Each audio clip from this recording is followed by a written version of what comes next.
Today, we talk about... So, welcome back, episode X. Still lost on this because I got a ton of these I've done this week, so and I haven't edited them yet. So, I think you're number 30-ish something. Okay. Another special guest. Introduce yourself, sir. I am Andrew Casertano, and I do stand-up comedy. And Really? Yeah. Dude, yeah, I want to talk about it because let's connect. Hey. Yeah. I've seen you like twice this week, as it happens. Trust me, I wasn't stalking you. I just you're all over the place.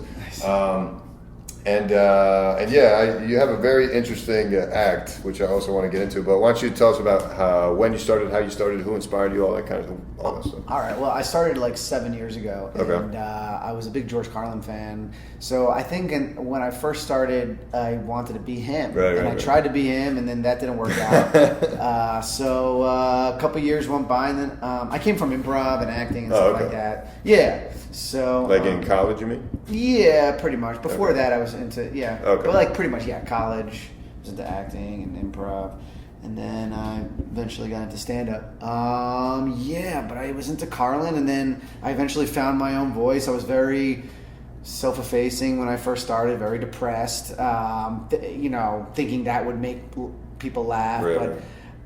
It was awkward at just first. More sad than funny. Yeah, it was more sad than funny for the first 2 years for sure. And then I think I started finding like a little rhythm. Like it started with my foot, and I remember Usama was there during a mic one day, and he saw my foot tapping. He goes, "Dude, your foot's tapping," And it just slowly started tapping, and then eventually I had a bit where I just started like stomping, and like that's how it started. This musical thing. I just started turning bits into like a song, and then about a year later I discovered that if I hit the mic I could be heard everywhere, because there were bar shows where you wouldn't pick up my foot, so then I started tapping the mic. So it is fun. Every now and then I'll do a show or a mic where the mic stops working and I get to go back to my roots.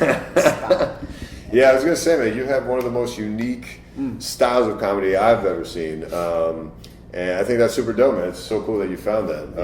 Thanks. Because branding is everything these days. Always, I guess.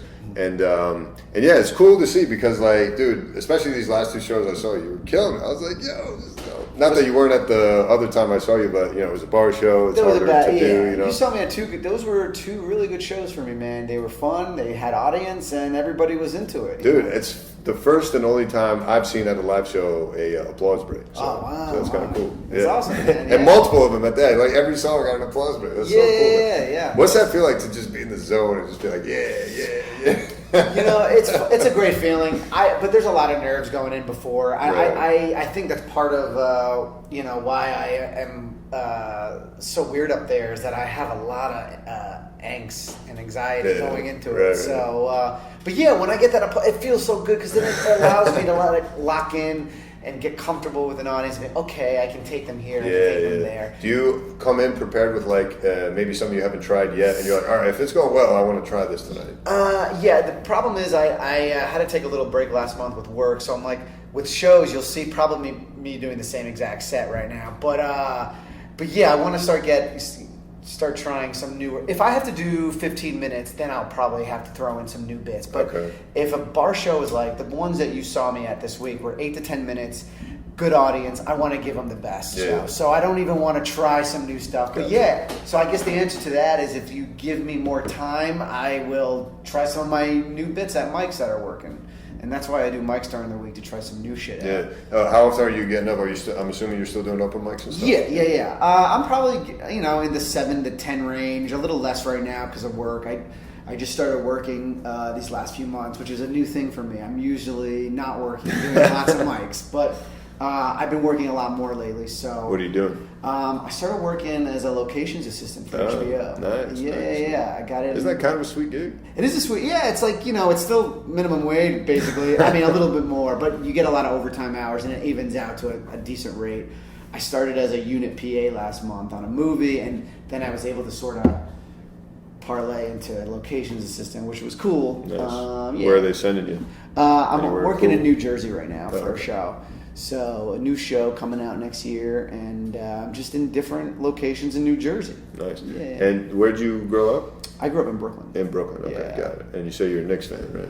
I was, You yeah. were. I was a big Knicks and Mets fan. I gave up on sports. I gave up on sports a few years ago. I think, It's too many tears. yeah, with the Mets, it was just too much, and then comedy took over, thank God. I mean, so one good thing about comedy, it took me away from those sad boys with bats. That's who the Mets are.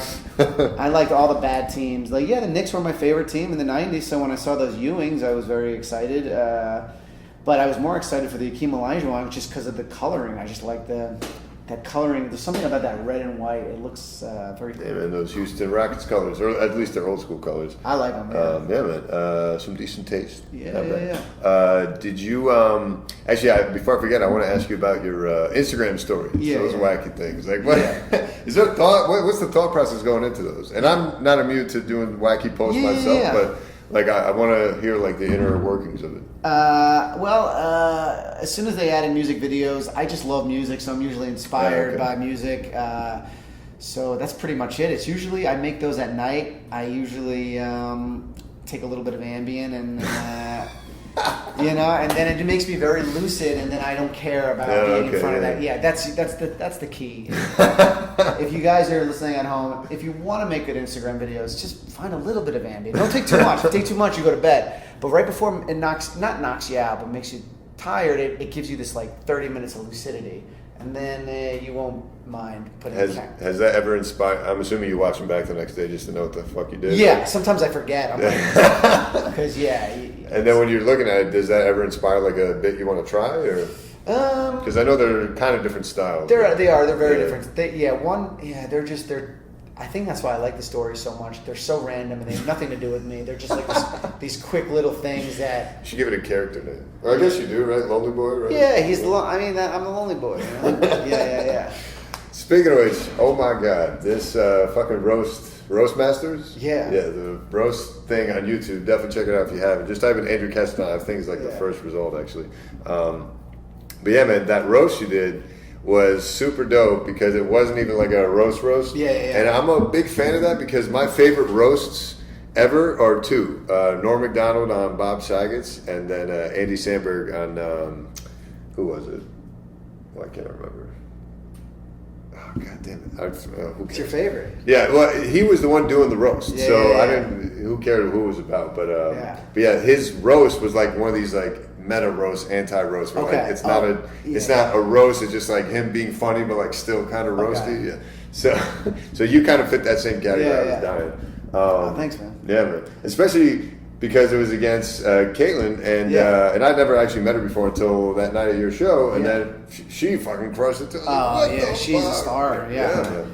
I'm glad she got on late night recently, and then so a lot of people started viewing that roast again because they're like, "Oh, let's check her out and see what else she's in," you know. And so it's actually super good for you, I think. Yeah, it was great. Yeah.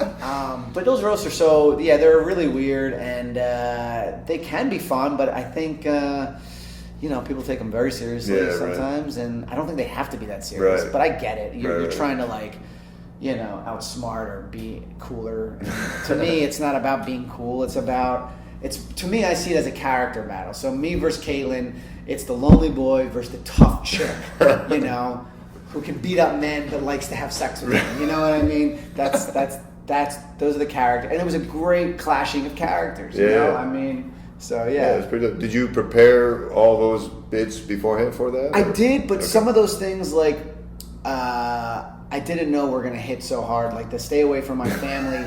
When I heard people really lock into laughing at that, I kind of played into it more. Gotcha. So I didn't know I was going to be as weird, but then as people started to kind of react to it, I played more into it. Veteran move, right? Veteran move, baby. I might not make any money in comedy, but I know my audience is. That's dope. Yeah.